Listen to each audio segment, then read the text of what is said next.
Of course, we've already heard from Hege and from Christina.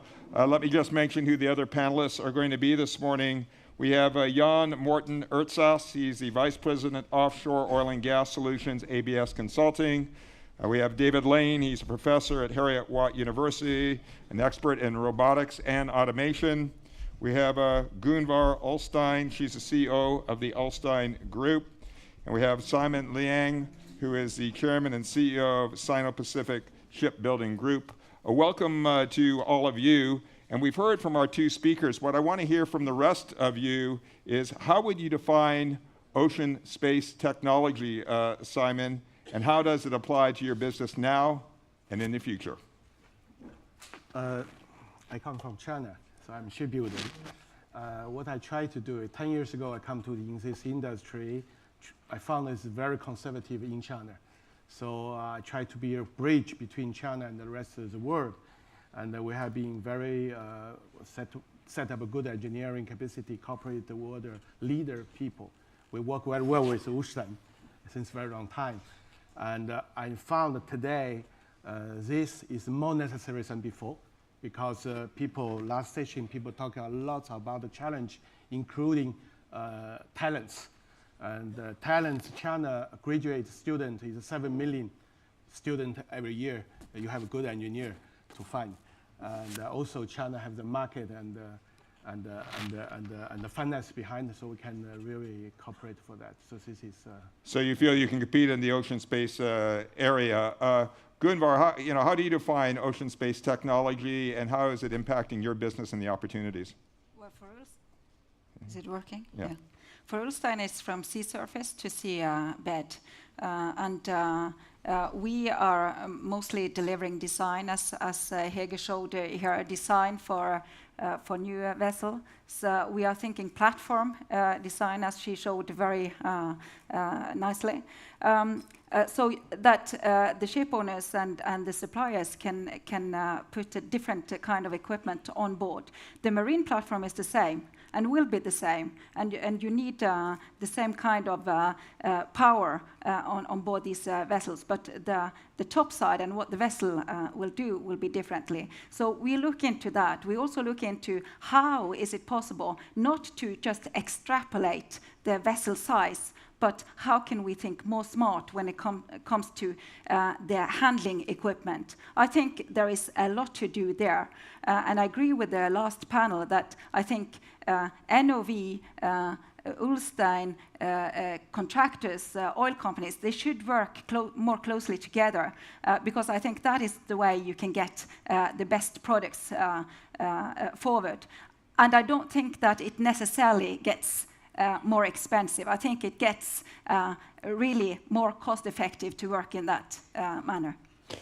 You mentioned a couple areas that you feel that we could build on from a technical standpoint. Could you expand on that just slightly? Yeah. When it comes to, we deliver equipment that is sort of integrating Hege's equipment with the marine equipment, and we have connected, we have taken our position here in Norway with the OSV and the maritime cluster and gone to the Netherlands, where they have a cluster where it is more with heavy offshore and dredging and other type of technology. We combine the two innovative environments and we come up with equipment that is specific for the different type of operations a ship owner needs.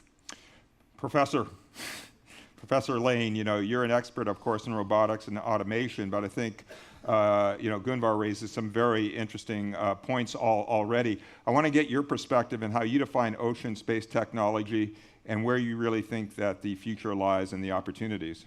Okay, that's a huge question to answer in a very short period Especially of time. for a professor, I realize. But, So I'll be brief. If I had more time to prepare, I'd be briefer. Yeah.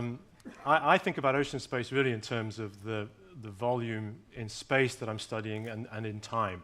And there are different scales in space and time that we deal with. And I think environmentalists perhaps are working on very small scale applications over long periods of time. I think in some of our oil and gas activities, we're thinking about much larger areas and perhaps much shorter periods of time. And I think that the important thing, therefore, is that the technologies we use to access the ocean space are really dictated by what those requirements are around those different applications, and we can expand on that as we go forward. Okay, Jan Morten. Well, I'm the consultant in the group, so I'll take that perspective and also add in a little bit of commercial.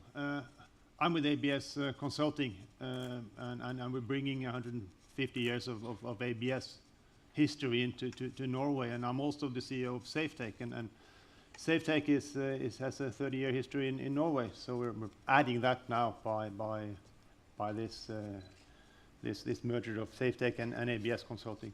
Ocean space for us is our inhabitant. That's where we operate. We've been doing from the SafeTech side oil and gas over 30 years in Norway. The first thing that we were actually addressing was mapping the traffic in the ocean space. And the ocean space in what is the mature areas is a very crowded place. We mapped all the installations and we're mapping all the traffic, all the oil and gas related traffic, ship traffic, but also all the commercial traffic. And we define the highways of the sea in that way. And that's an important understanding, and that's how we work with our industry. Well, you mentioned that you map it. It is a very crowded space. We don't see it. You know, if you're flying into an airport, you get a sense of how crowded it is. Or if you're waiting on a runway for 45 minutes because, you know, you can't taxi, it's very easy to relate. But with the space underneath, it's more difficult. What are some of your concerns as the ocean space becomes more crowded and as more and more exploration happens, and that creates even more traffic? Well, adding anything is of course adding risk. Risk is probability and consequence, and if you add things into that, you increase the number, and you add risk in that way.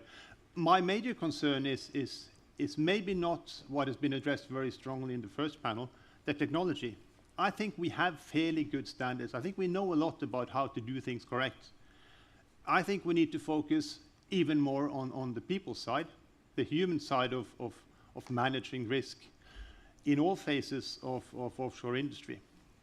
Of course, bringing more people in. If you're drilling on a highway, there are some specific precautions you need to take care of. You need to be alert. You need to be able to understand and manage the risk of traffic. So, and that's not an optimization. That's a people thing to manage. What do you think the best way is to manage that risk with people? Oh, also a difficult question. I would say training. Training on real situations. I think we can learn from aviation. Aviations are doing training on real locations. We are doing that in shipping as well. But even more so, train on the unexpected incidents and be able to handle them. Train on the planned activities and be able to do them right.